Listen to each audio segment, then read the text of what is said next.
Ma vie ressemble à une grande prison, agréable, mais c'est un peu une prison quand même.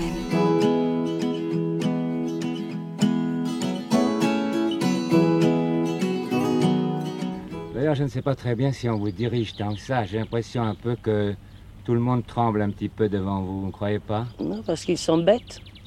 Vous savez comment on vous appelle dans le studio, sur le plateau? Dites-le moi, je suis curieuse. On vous appelle la tigresse. Vous trouvez que c'est mérité?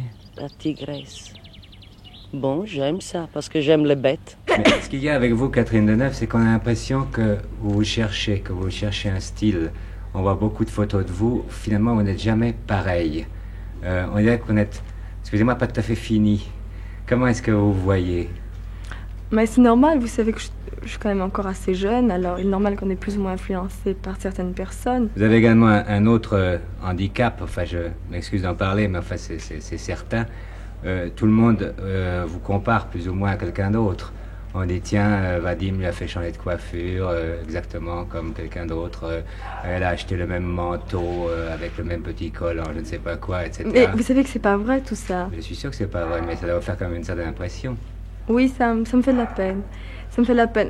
Ce que vous m'avez dit pour ma coiffure, c'est exact. Mais c'est pas Vadim qui l'a voulu, c'est moi qui ai voulu me changer de coiffure. C'est sûrement Hector, mais enfin, c'est moi qui ai décidé.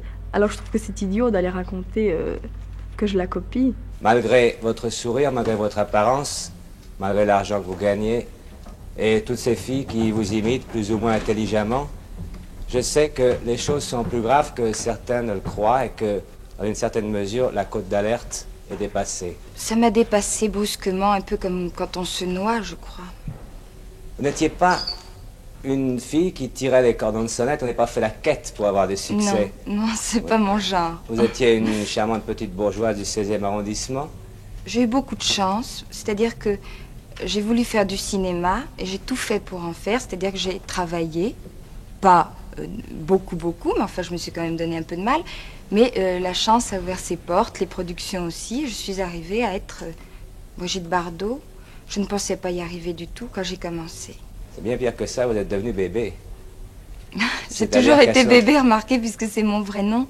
Mais c'était moins difficile à porter avant que maintenant. Je veux dire par là que dans la mesure où les gens vous ont donné un sobriquet, vous avez commencé à leur appartenir beaucoup plus que si vous avez gardé votre nom entier.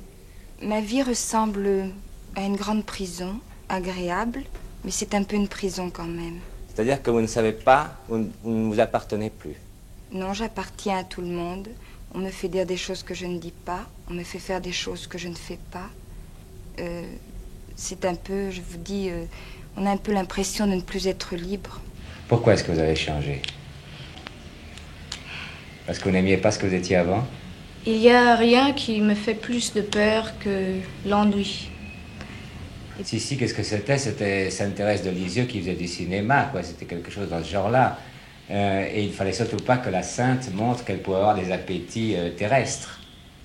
Et vous étiez vraiment très prisonnière de cela. Oui. Vous saviez à ce moment-là que vous alliez avoir un combat très dur.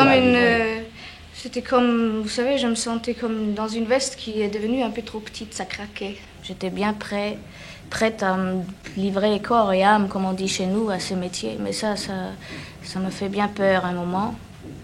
Parce que c'est bien un moment où ça peut s'arrêter, surtout pour une femme.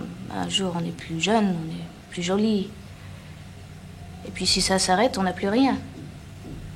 Si on n'a pas quelqu'un, ou une vie, ou un coin où on peut aller, ou un enfant. Non, non. Pour moi, j'ai quelque chose au-dessus de ce métier et je m'accroche bien. Et ça, je vais me garder.